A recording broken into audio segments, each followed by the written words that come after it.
欧阳康，胖嘟嘟，健康知识不废话。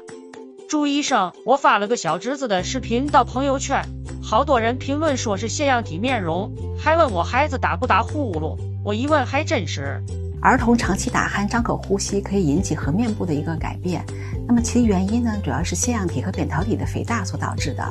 这是怎么回事啊？长期的张口呼吸呢，可以引起颌面部的一个发育异常，即我们所说的腺样体面容的出现。怎么打呼噜还会引起长相变化呢？腺样体呢，在鼻腔的一个后端，儿童反复的上气道的感染或者反复的过敏性鼻炎的发作，可以引起腺样体的一个增生肥大，进而呢堵塞鼻腔，鼻腔引流不通畅。一方面呢，它可以使鼻炎、鼻窦炎的反复的发作；另一方面呢，鼻腔分泌物反过头来又去刺激腺样体不断的一个增生，二者呢互相影响，恶性循环。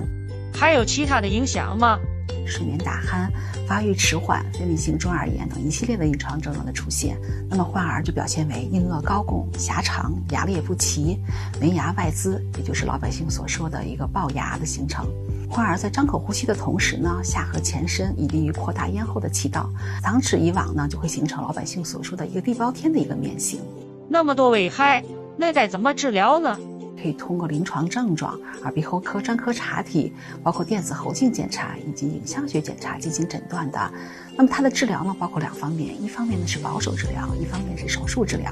保守治疗呢有局部的鼻喷激素的使用，口服孟鲁司特钠颗粒等等。那么保守治疗1个月以上无效，那么我们就可以考虑手术进行干预。